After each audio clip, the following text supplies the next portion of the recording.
귀한 찬양 감사드립니다. 우리 학생들이 나와서 이렇게 귀한 찬양을 해줬습니다. 사실 저 나이 때 이렇게 앞에 나와서 뭘 한다는 게 참 쉽지 않은 그런 나이인데 우리 학생들이 그래도 선생님 말씀을 잘 듣고 이렇게 나와서 찬양한 것 같습니다.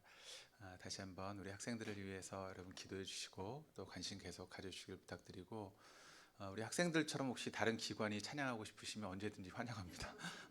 남녀노예 뭐 다 나오셔서 이렇게 요즘 이제 성가대가 안 쓰니까 기관별로 찬양해도 참 괜찮을 것 같습니다.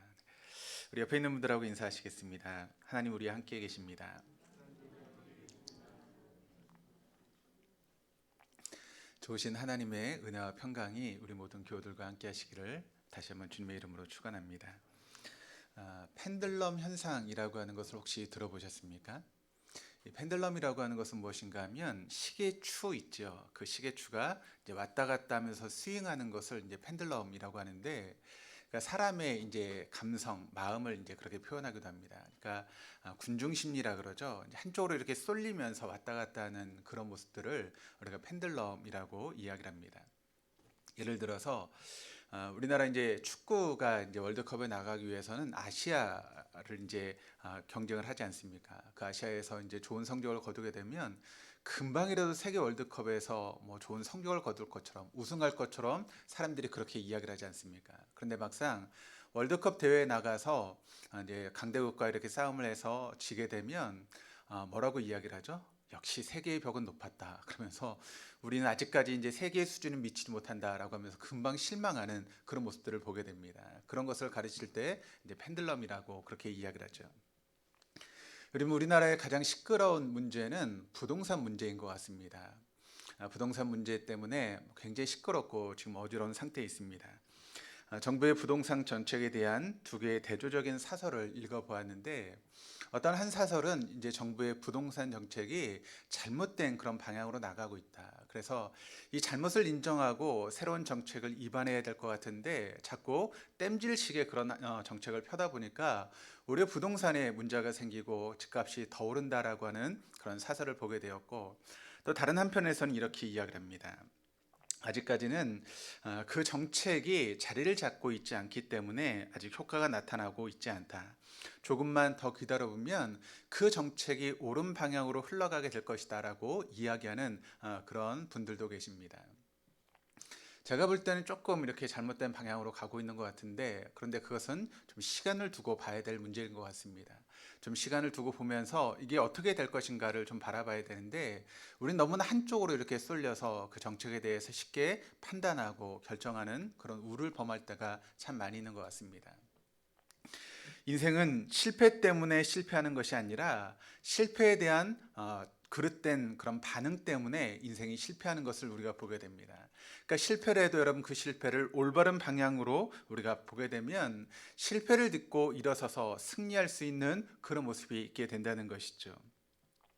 그러므로 문제는 실패가 문제가 아니라 그 실패를 우리가 어떻게 대하느냐에 따라서 그것이 실패일 수도 있고 성공일 수도 있다는 것입니다. 어린 아가들을 우리가 보게 되면, 여러분 아기들이 태어나서 이제 기지 않습니까? 그리고 어느 정도 시간이 되면 이제 걸으려고 하는데, 아가들이 여러분 이제 기다가 걸으려고 할 때 무려 몇 번이나 넘어지는가 하면 보통 1500번에서 2000번의 넘어짐을 경험한다고 합니다. 그리고 나서 아이들이 이제 일어나서 걷게 되는 것이죠. 그러므로 아기들이 넘어지는 것이 중요한 것이 아니라 넘어졌을 때 다시 일어날 수 있는 것이 중요하다는 것이죠. 그런 과정을 통해서 이제 걸을 수 있고 때로는 뛸 수도 있는 그런 아이들로 성장할 수 있게 된다는 것입니다. 오늘 우리가 본문으로 삼고 있는 이 요한복음 21장의 말씀을 보시면, 예수님의 수제자였던 베드로가 예수님의 십자가를 앞두고 예수님을 3번이나 부인하고 저주하는 그런 제자가 됩니다. 그리고 그런 부인하는 영적인 넘어짐을 경험한 후에 상황을 보여주고 있는 것이 오늘 본문의 말씀인데, 베드로의 일어섬을 위해서 부활하신 예수님께서 그 제자 베드로를 만나기 위해서 다시 갈릴리 바다로 찾아오시는 그런 모습이 오늘 본문의 말씀을 통해 나타나고 있습니다. 우리 1절 말씀을 같이 한번 읽어보시겠습니다. 그 후에 예수께서 디베랴 호수에서 또 제자들에게 자기를 나타내셨으니 나타내신 일은 이러하니라. 자, 이스라엘에 가시면 이제 갈릴리 바다 혹은 갈릴리 호수라고 부르는 굉장히 큰 호수가 있습니다. 근데 이게 너무나 큰 호수다 보니까 이 호수를 둘러서서 여러 개의 이제 도시들이 자리를 잡고 있는데 그 도시들 중에서 가장 큰 도시가 티베리아스라고 하는 그런 도시입니다. 그래서 이 갈릴리 바다 혹은 호수에 이제 또 다른 이제 별명이 어떤 별명인가 하면 디베랴호라고 하는 그런 별명을 가지고 있습니다. 오늘 1절 말씀에도 이제 디베랴 호수라고 그렇게 표현을 하고 있는데, 그래서 이 바다를 이제 디베랴호라고 부르고 있는 것이죠. 그런데 이 갈릴리 바다가 어떤 곳이었는가 하면 이 제자 베드로가 예수님을 처음 만나게 되지 않습니까? 그리고 그때 예수님께서는 베드로에게 뭐라고 말씀하고 있는가 하면 내가 너를 사람을 낚는 어부가 되게 하겠다라고 초청하시고, 사도 베드로가 그 예수님의 초청 안에서 소명을 갖고 이제 사람 낳는 어부로서 부름을 받는 장소가 바로 이 갈릴리 바다였다는 것입니다. 그런데 이 소명의 바닷가에서 주님은 다시 베드로를 다시 만나고 있는 것입니다. 예수님을 부인하고 소명을 잃어버린 그 제자에게 주님께서 다시 찾아오셔서 잃어버린 소명을 다시 확인시켜주는 장소가 바로 이 갈릴리 바다였다는 것이죠. 지금 우리가 이스라엘 이제 성지 순례를 가서 이 갈릴리 바다를 방문하게 되는데, 이 갈릴리 바다를 이제 방문하게 되면 이 갈릴리 바닷가에서 베드로가 다시 주님을 만나서 새로운 소명을 받게 되고, 그러면서 그 초대교회 지도자로 우뚝 서게 되는 그런 모습이 되게 됩니다. 그래서 그것을 기념하기 위해서 이 베드로와 예수님 만났던 그 장소 위에 교회가 세워지게 되는데, 그 교회를 우리가 뭐라고 부르는가 하면 베드로 수익권 교회다라고 부릅니다. 처치 오브 더 플라이머시 오브 더 피터라고 하는 그런 이름을 가지고 있는 베드로 수익권 교회라고 하는 교회가 이 장소에 세워져 있습니다. 한번 그림을 보시면 이게 베드로 수익권 교회입니다. 보시면 이제 이 바닷가하고 굉장히 붙어 있는 그런 교회라고 하는 것을 보게 됩니다. 또 이 교회가 뭐 그렇게 크지 않은 그런 교회지만 이렇게 베드로 수익권 교회라고 하는 교회가 있습니다. 이 수익권이라고 하는 이 말이 어떤 뜻인가 하면 우두머리 혹은 지도자라고 하는 그런 의미를 가지고 있는 단어입니다. 그러니까 베드로가 넘어졌던 자리에서 다시 일어나서 드디어 교회를 이끌어가는 지도자로 부상한 것을 기념하기 위해서 세운 교회가 바로 이 베드로 수익권 교회라고 하는 교회입니다. 사랑하는 여러분, 제자 베드로의 실패를 그냥 두고 볼 수 없어서 주님은 그 베드로에게 다가오셨고 그를 회복시켜 주시는 그런 모습이 오늘 본문의 말씀을 통해 나타나고 있습니다. 여기 실패한 제자를 회복시키는 주님의 방법, 그 방법을 우리가 오늘 말씀을 통해서 함께 주목해 보았으면 좋겠습니다. 실패한 당신의 제자들을 회복시키시는 주님의 방법은 무엇일까요? 오늘 그 말씀을 함께 나누길 원하는데, 첫 번째는 무엇인가 하면 실패에도 불구하고 변치 않는 사랑을 확인시켜 주시는 그런 모습을 우리가 베드로와 예수님과의 만남을 통해서 발견할 수 있게 된다는 것입니다. 사실 여러분, 어떤 문제에 대해서 실패한 사람들은 가장 부담스러운 것이 무엇인가 하면 여러분, 사람들의 시선이 굉장히 부담스럽게 됩니다. 내가 어떤 실패를 경험하고 잘못된 일을 하게 되었을 때 다른 사람들이 나를 어떻게 바라볼 것인가 라고 하는 그런 것이 사람을 더 힘들고 어렵게 만들게 되죠. 또 내가 뭔가를 잘못했다 혹은 죄를 지었다라고 하는 그런 내적인 그런 자책감이, 죄책감이 우리의 마음을 더 힘들고 어렵게 만드는 것을 우리가 볼 수 있게 됩니다. 아마 2000년 전에 베드로도 마찬가지였을 것입니다. 아니, 내가 어떻게 사랑하는 스승이었던 예수님을 3번이나 부인하고 심지어 저주하면서 그렇게 예수님을 부인했을까라고 하는 그런 죄책감이 아마 베드로의 마음 가운데 있게 되었을 것입니다. 나는 정말 저지르면 안 되는 그런 잘못을 저질렀다라고 하는 그런 마음이 아마 베드로를 힘들고 그 마음을 괴롭히는 길이 생기게 되었을 것입니다. 그러면서 베드로의 마음 가운데는 이런 마음이 들게 되었을 것입니다. 주님께서는 더 이상 나를 상대하지 않을 것이다, 더 이상 나를 제자로 생각하지 않을 것이다 라고 하는 그런 죄책감이 바로 베드로의 마음 가운데 있게 되었다는 것이죠. 그런데 여러분, 부활하신 예수님께서 그런 마음의 상처를 안고 있는 베드로를 찾아오지 않습니까? 그리고 찾아오신 주님을 기념하는 교회가 여러분 무슨 교회라고 했죠? 베드로 수익권 교회다라고 말씀을 드렸습니다. 우리가 그 베드로 수익권 교회 한번 안으로 들어가 보시면 그 내부가 이런 모양으로 되어 있습니다. 한번 그림을 보시면 이게 이제 베드로 수익권 교회의 그런 내부인데 조금 더 큰 그림을 좀 보여주시면 이게 이제 강대상 부분입니다. 앞에 보시면 강대상이 있고 그 앞에 뭐가 있죠? 큰 바위가 이렇게 자리를 잡고 있습니다. 이 바위가 어떤 바위인가 하면 교회 전승에 의하면 바로 그리스도의 식탁이다라고 그렇게 알려진 바위입니다.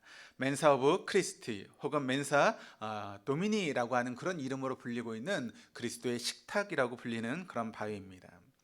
그러니까 여러분 이 식탁을 주변으로 해서 이제 주변에 이제 벽이 이렇게 쳐져 있는데 그 벽을 제거하면 여러분 어떻게 될까요? 그 바위가 뭐하고 연결되죠? 아까 이제 그 밖에 있는 그림을 보셨던 것처럼 그 교회가 어디에 딱 붙어 있는 교회죠? 갈릴리 바다에 딱 붙어 있는 교회입니다. 그러니까 그 바위가 어디하고 연결되어 있는가 하면 갈릴리 바다하고 쭉 연결되어 있는 그런 바위입니다. 바로 이 식탁처럼 생긴 바위에서 예수님은 사랑하는 제자 베드로와 다른 제자들을 만나기 위해서 먼저 잡은 생선을 가지고 요리하신 뒤에 바로 제자 베드로를 기다리고 있었던 것입니다.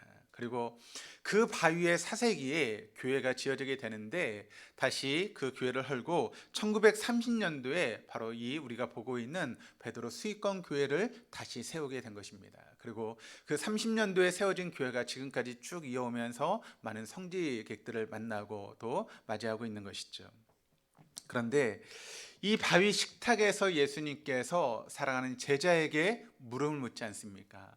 사랑하는 베드로에게 네가 나를 사랑하느냐라고 하는 그런 물음을 3번이나 물으시는 주님의 모습을 우리가 발견하게 되는 것이죠. 사실 베드로에게 여러분 3이라고 하는 숫자는 굉장히 어려운 숫자가 되었을 것입니다.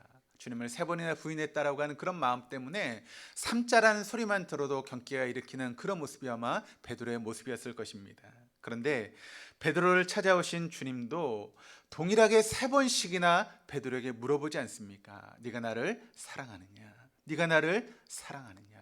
네가 나를 사랑하느냐라고 하는 그런 말씀을 주님께 3번이나 베드로에게 묻고 계시다는 것입니다. 한 번도 아니라 2번도 아니라 3번씩 질문을 하십니다. 그것은 3번을 부인했던 제자 베드로를 완벽하게 회복하려고 하는 그런 회복의 마음이 바로 이 예수님의 그런 물음 속에 담겨져 있다라고 하는 것을 우리가 발견할 수 있게 되는 것이죠. 그런 의미에서 보면 참 우리 민족은 3이라고 하는 숫자를 굉장히 좋아하는 것 같습니다. 그래서 여러분 우리가 흔히 이야기를 할 때 뭐라고 이야기를 하죠? 3세판 혹은 3세번이라고 이야기를 하지 않습니까? 만세를 불러도 어떻게 부르죠? 만세 삼창을 하지 않습니까? 또 우리가 교회에서 기도할 때도 어떻게 하죠? 주여 삼창을 하면서 기도하지 않습니까? 그러니까 이 3이라는 숫자를 굉장히 좋아하는 게 우리 민족인 것 같습니다. 제가 이제 저희 딸 이제 어렸을 때 뭔가를 좀 해주고 싶습니다. 근데 고집을 부리면서 이제 잘 하지 않으면 제가 뭐라고 이야기를 하는가 하면 야 아빠가 3번 셀 때까지 꼭 해라고 하면서 3번을 세지 않습니까? 1번, 2번, 2번 반, 예 아시네요. 2번 반의 반 하면서 여러분 그렇게 숫자를 세면서 딸이 하기를 기다리지 않습니까? 여러분 그 마음속에 담겨 있는 게 뭐죠? 딸에게 뭔가를 해주고 싶어서 기다리는 그런 마음이 아버지의 그 마음 가운데 있는 것처럼 바로 여기에 예수님의 마음이 담겨져 있다라고 하는 것을 우리가 보게 됩니다. 3번을 부인하고 그것 때문에 마음에 상처를 안고 있었던 그 제자 베드로를 회복시키기 위해서 3번을 참고 인내하시면서 그 제자 베드로에게 물으시는 그 주님의 마음을 우리가 이 말씀 속에서 발견할 수 있게 되는 것이죠. 한 번의 실수로 결코 주님은 우리를 포기하지 않으시는 것입니다. 우리가 2번 실수하고 3번 실수했다고 해서 결코 우리를 포기하지 않으시고 우리를 기다려주시고 품으시는 분이 바로 우리 주님이시라고 하는 것을 여러분 믿으시기를 바랍니다. 아니 나는 주님을 부인하고 떠났다 할지라도 결코 우리를 버리시고 떠나지 않으신 분이 바로 우리 주님이시라는 것을 여러분 믿으시기를 바랍니다. 그 주님의 사랑을 나타내는 말씀이 이사야 49장 15절의 말씀인데 이렇게 이야기를 합니다. 여인이 어찌 그 젖먹는 자식을 잊겠으며 자기 태에서 난 아들을 긍휼히 여기지 않겠느냐. 그들은 혹시 잊을지라도 나는 너를 잊지 아니할 것이니라. 여러분 아기를 낳고 젖먹여서 키워보신 분들은 다 아실 것입니다.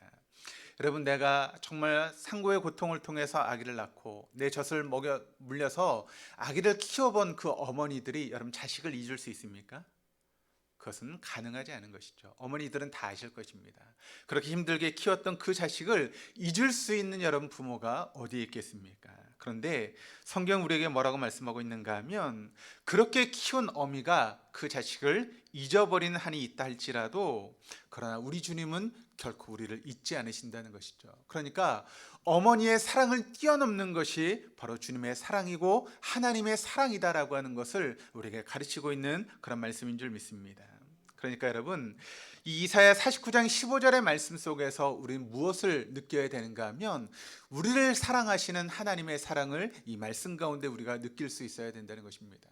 결코 우리를 잊지 않으시고 우리를 포기하지 않으시고 끝까지 우리를 붙드시고 사랑하시는 그 주님의 사랑을 우리 말씀 속에서 발견할 수 있어야 한다는 것이죠.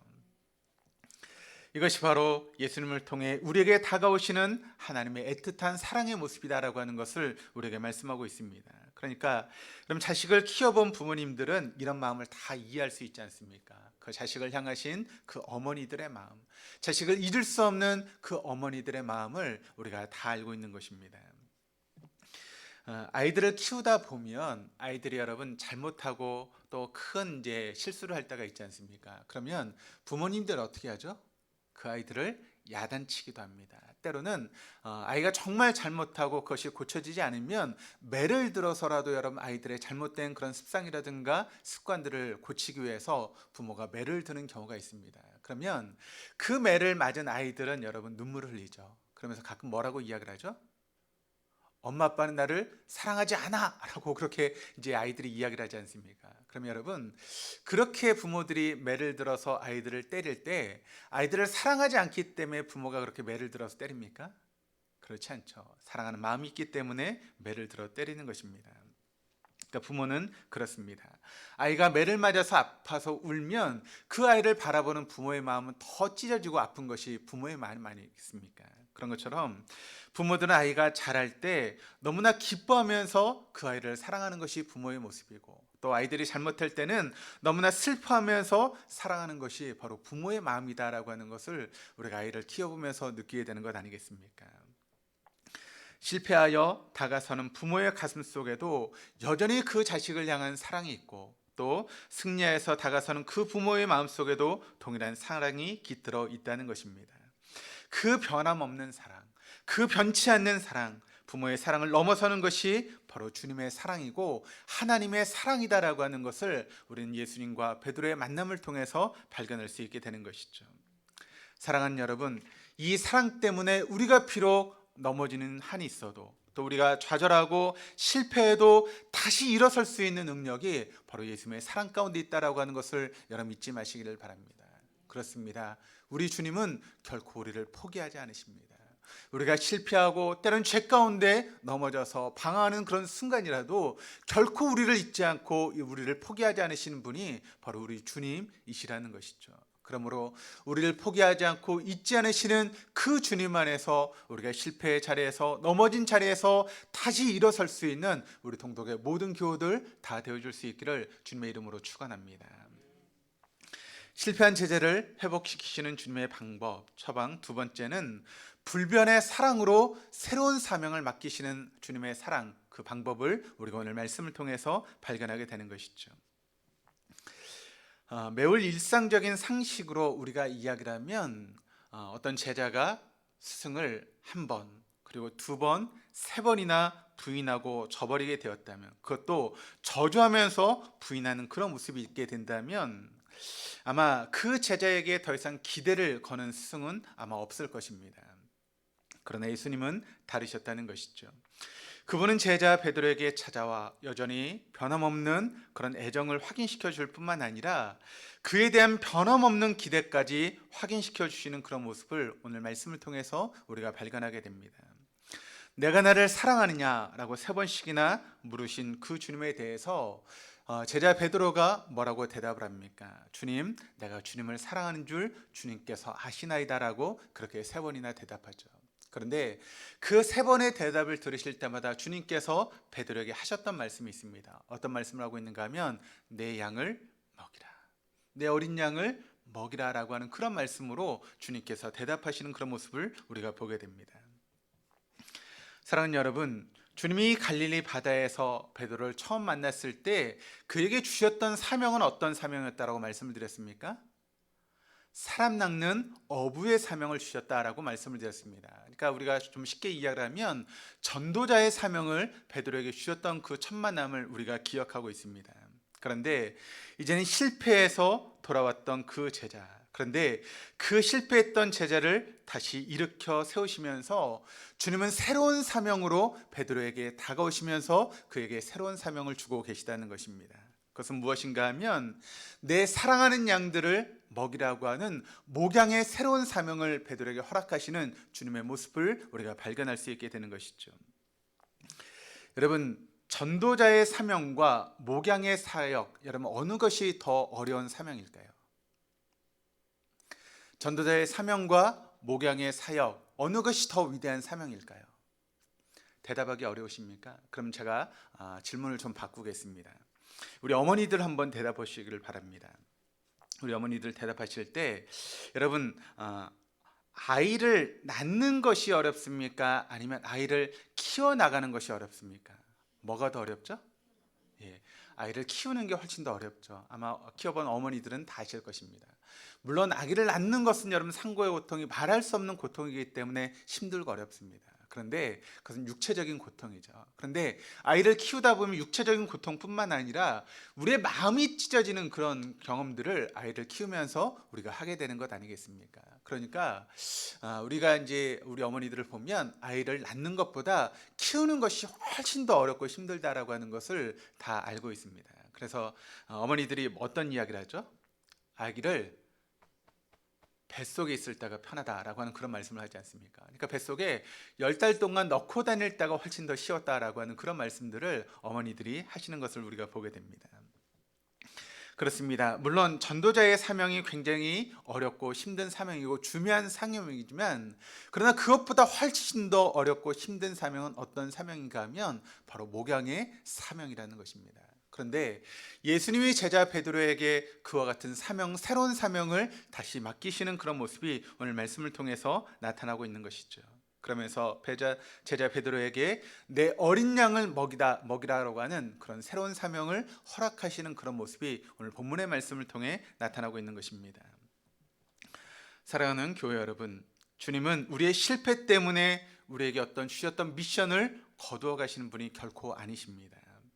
아니, 실패를 통해서 우리가 교훈을 배우게 되었을 때 그분은 우리에게 다가오시면서 우리에게 더 높은 사명을, 더 위대한 사명을 맡기시는 분이 바로 우리 주님이시다라고 하는 것을 우리가 베드로를 통해서 발견할 수 있게 되는 것이죠. 우리가 잘 알고 있는 마이크로소프트사의 창업자인 빌 게이츠가 그의 책 중에 이런 책이 있습니다. 미래로 가는 길이라고 하는 그런 책이 있는데, 이 책에서 빌 게이츠가 이런 이야기를 우리에게 증거하고 있습니다. 한번 들어보시기를 바랍니다.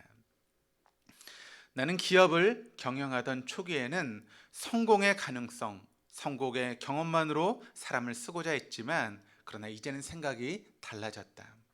난 되도록 실패의 경험을 가진 사람을 고용하고자 한다. 왜냐하면 실패도 자산이기 때문이다.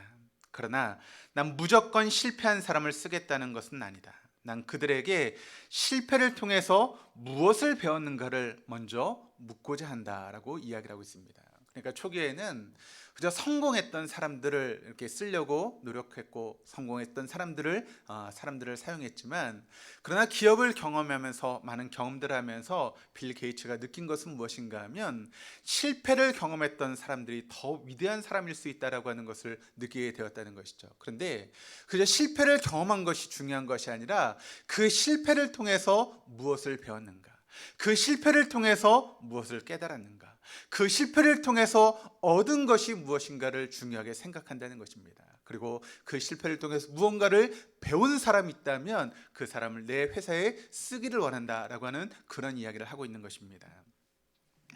그래서 어떤 신학자는 성경의 하나님을 통해서 하나님을 어떻게 이야기를 하고 있는가 하면 두 번째 기회를 주신 하나님이 바로 성경의 하나님이시다라고 이야기를 하고 있습니다. God of the second chance라고 하는 그런 말로 사용하고 있는데, 그러니까 하나님은 우리에게 여러분 두 번의 기회를 주시는 분이 우리 하나님이라는 것이죠. 여러분 성경을 통해서 우리가 그것을 보게 되지 않습니까? 하나님은 자기 아내를 누이라고 거짓말한 아브라함에게 다시 기회를 주셔서 그를 믿음의 조상으로 세우시지 않았습니까? 거짓말한 아브라함에게 그런 기회를 하나님께 허락하셔서 믿음의 조상으로 세우셨다는 것입니다. 또 하나님은 형을 속이고 장자권을 부당하게 찬탈한 야곱에게 기회를 주셔서 그의 새 이름 이스라엘이라고 하는 이름을 주셨고 이스라엘 민족의 조상이 되게 하셨습니다. 또 하나님은 애굽인을 사랑한 모세에게 또다시 기회를 주셔서 그를 출애굽의 리더로 세우시는 그런 모습을 우리가 성경의 말씀을 통해서 보게 됩니다. 하나님 타락한 장사 삼손에게도 다시 기회를 주셔서 장렬한 인생의 마무리를 할 수 있는 그런 기회를 허락해 주셨습니다. 하나님은 부하를 사지에 몰아넣어서 그 부하의 아내와 가늠한 다윗에게 다시 기회를 주셔서 하나님 마음에 합한 사람으로 세워가시는 그런 모습을 우리가 성경의 말씀을 통해서 보게 됩니다. 하나님은 성교의 명을 거절하고 도피하는 배에 오른 요나에게 다시 한번 그에게 기회를 주셔서 니느웨 부흥의 주역이 되게 하셨습니다. 하나님은 수많은 그리스도인들을 받게 했던 사도 바울에게 기회를 주셔서 그를 이방인의 사도로 세우시는 그런 모습을 우리에게 보게 됩니다. 하나님은 전도 여행 중에 문제를 일으키고 대여세 이탈했던 마가 요한에게 기회를 주셔서 그를 초대교회 위대한 사역자로 동력자로 세우시는 그런 모습을 우리가 성경의 말씀을 통해서 발견할 수 있게 되는 것입니다. 그렇습니다. 우리 하나님은 우리에게 다시 기회를 주시는 하나님이신 줄 믿습니다. 우리가 아무리 실패의 자리에 빠진다 할지라도 우리가 하나님 원하시지 않는 자리를 자꾸 벗어나서 세상을 향하는 어리석은 모습에 있다 할지라도 결코 우리를 버리지 않으시고 우리를 사랑하시면서 우리에게 새로운 소명을 주시는 분이 바로 저와 여러분이 믿고 있는 하나님인 줄 믿습니다. 그래서 그 하나님은 실패의 자리에 빠져있는 우리에게 우리를 찾아오셔서 우리를 일으켜 세우시는 은혜의 하나님이라고 하는 것을 여러분 믿으시기를 바랍니다. 마침내 하나님은 이를 위해서 우리에게 새로운 사명과 새로운 비전을 허락하시는 좋으신 하나님이라는 것을 여러분 깨달으시고 그 하나님을 실패의 자리에서 만날 수 있는 우리 동독의 모든 교우들이 다 되었으면 좋겠습니다. 실패한 제자 베드로를 찾아오셔서 불변의 사랑으로 그를 회복시키시고 그 다음에 불변의 사랑으로 새로운 미션을 허락하신 하나님께서는 마지막 세 번째로는 사명의 성취를 위해서 다시 주를 따를 것을 명령하고 계시다라고 하는 것이 오늘 말씀을 통해 나타나고 있습니다. 여러분, 우리에게 새로운 사명이 주어졌다는 것만으로 우리의 미래가 저절로 빛나는 것은 결코 아니다라고 하는 것을 여러분 잊지 마시기를 바랍니다. 지금부터는 그 미래를 향해서 새로운 사명의 실현을 위해서 어떠한 태도로 우리가 살아가야 하는가, 그것이 훨씬 더 중요하다는 것입니다. 베드로가 실패한 명백한 원인이 있었다면 여러분 어떤 원인이 있었을까요? 베드로가 주님을 3번씩이나 부인했던 그 원인을 우리가 살펴보면 바로 베드로의 자만심이 그 안에 있었다라고 하는 것을 우리가 볼 수 있게 됩니다. 베드로가 예수님을 3번 부인하기 직전에 그가 고백했던 말 속에서 우리는 그것을 발견할 수 있게 되는데, 마태복음 26장 33절 말씀을 한번 보시면 우리 한번 같이 한번 읽어보시겠습니다. 마태복음 26장 33절 같이 읽겠습니다. 베드로가 대답하여 이르되 모두 주를 버릴지라도 나는 결코 버리지 않겠나이다. 베드로가 대답하여 이르되 모두 주를 버릴지라도 나는 결코 버리지 않겠습니다. 또 누가복음 22장 33절 말씀을 보시면 이렇게 이야기를 합니다. 그가 말하되 주여 내가 주와 함께 오게도 죽는 데에도 가기를 각오하였나이다. 그러니까 이 정도 여러분 고백을 하게 되면 주님께서는 야 정말로 충성스러운 종이구나 하고 칭찬하셔야 마땅할 것 같은데, 그런데 주님은 전혀 의외의 반응을 보이시면서 이렇게 이야기를 합니다. 누가복음 22장 34절 말씀을 보시면 이르시되 베드로야 내가 내게 말하노니 오늘 닭 울기 전에 내가 3번 나를 모른다고 부인하리라 하시니라. 나는 결코 주님을 버리지 않겠습니다. 나는 주님이 죽는 데까지 가기를 각오했습니다라고 하는 그런 고백을 했던 베드로에게 아니야 베드로야 네가 나를 닭 울기 전에 3번 나를 부인할 거야 라고 하는 그런 이야기를 주님께서 하셨다는 것이죠. 그렇다면 그런 이야기를 들었던 베드로는 어떻게 반응하는 것이 맞겠습니까? 이렇게 반응하는 것이 저는 맞다고 생각을 합니다. 맞습니다, 주님. 저는 저 자신도 이해하지 못하는 연약한 존재입니다. 주님, 저의 연약함을 주님께서 아시오니 제가 그런 연약함에 빠지지 않도록 저를 좀 도와주십시오라고 그렇게 반응하는 것이 옳은 반응 아니겠습니까? 그런데 우리는 성경의 말씀 속에서 그런 베드로의 반응을 발견하지 못합니다. 그리고 결코 버리지 않겠다고 각오하고 있는 자만심에 빠져 있는 베드로의 모습을 우리가 성경에서 발견할 수 있게 되는 것이죠. 그렇습니다. 베드로는 여전히 교만했고 오만했고 자만했습니다. 그것이 바로 그를 넘어지게 만들었던 원인이었다라고 하는 것을 우리가 발견할 수 있게 되는 것이죠. 사실 여러분, 주님께서 가장 싫어하시는 태도가 있다면 이런 태도 아니겠습니까?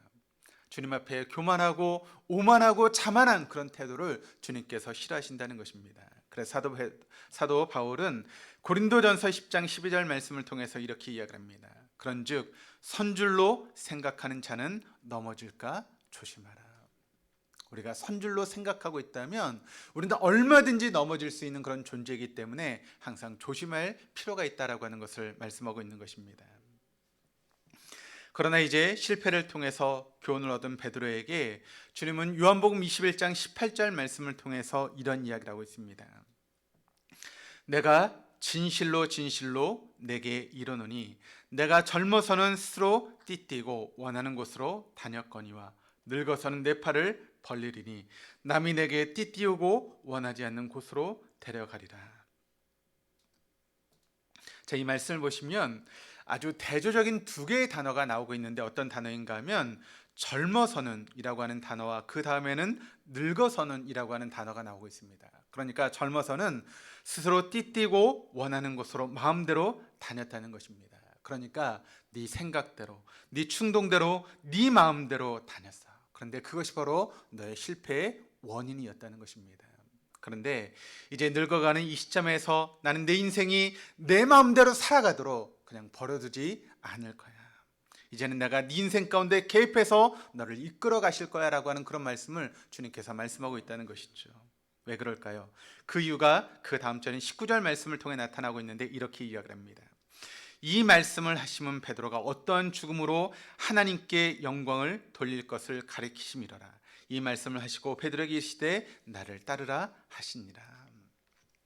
자, 젊어서는 자기 마음대로 다니면서 실패의 원인, 또 주님을 부인하는 그런 삶을 살았지만 그러나 네 마지막은 죽음은 하나님께 영광이 되기 위해서 처음에는 그리고 중간에는 실패와 좌절이 있었지만 마지막은 영광이고 마지막은 결코 부끄럽지 않은 늘 승리로 장식되기 위해서 내가 내 인생 가운데 개입할 거야 라고 하는 그런 말씀을 주님께서 하고 계시는 것입니다.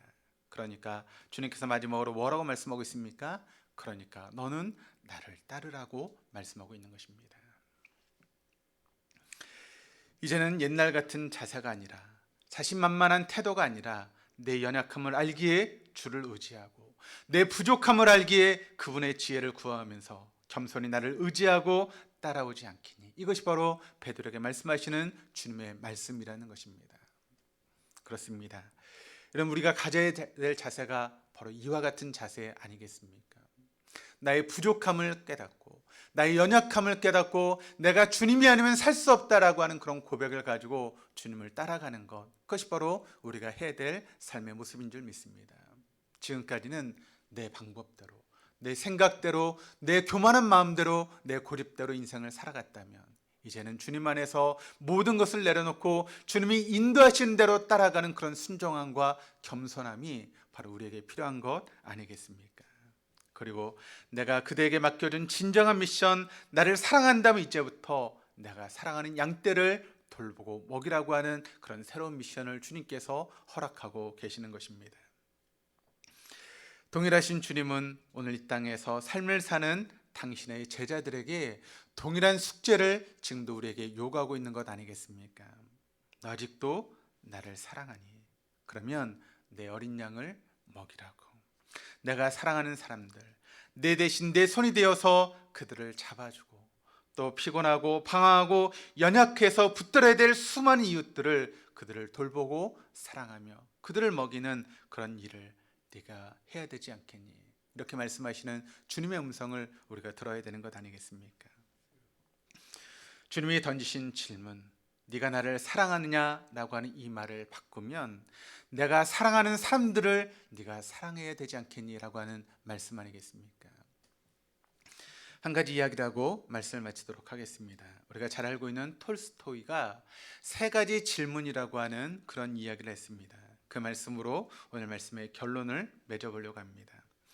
그는 인생을 살면서 모든 인생이 물어야 될 세 가지의 중요한 질문이 있다라고 그는 이야기를 하면서 이 질문에 대한 대답이 인생의 성공과 행복을 결정하는 것이다라고 이야기를 하고 있습니다. 첫 번째 질문은 이것입니다. 세상에서 가장 중요한 때는 언제인가? 두 번째 질문은 세상에서 가장 중요한 사람은 누구인가?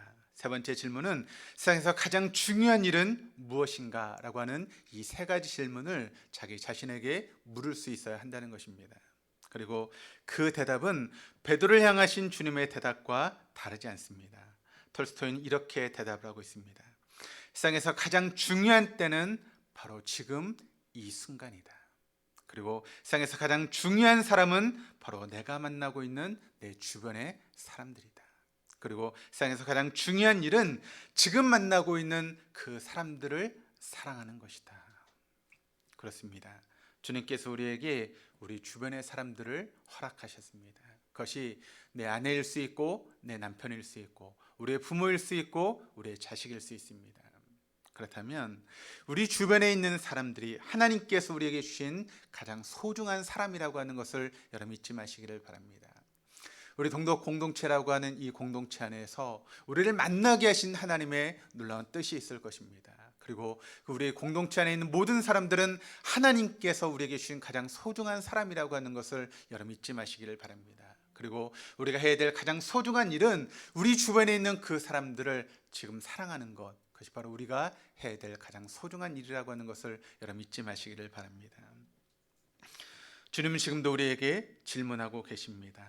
나의 제자, 나의 자녀들아, 네가 나를 사랑하느냐? 네가 나를 사랑하느냐? 그렇다면 내 양을 먹이라. 지금도 우리 공동체 안에 우리의 사랑이 필요한 사람들이 얼마나 많이 있습니까? 질병 가운데 어려움을 당하고 있는 분들이 많이 계시고 또 여러 가지 사정으로 힘들고 어려운 시간을 보내시고 있는 분들이 참 많이 계십니다. 우리가 해야 될 일이 무엇일까요? 그들에게 예수님의 손을 대신해서 우리의 손을 내밀어야 되는 것 아니겠습니까? 그들이 어려운 그 자리에서 일어설 수 있도록 그들을 품고 사랑하는 것, 그것이 우리가 해야 될 가장 소중한 일 아니겠습니까? 네가 나를 사랑하느냐? 라고 하는 이 질문 앞에 여러분 뭐라고 대답하시겠습니까? 그 대답은 여러분 각자에게 달려있는 줄 믿습니다. 찬송가 471장 우리 1절 4절 함께 찬양하시겠습니다.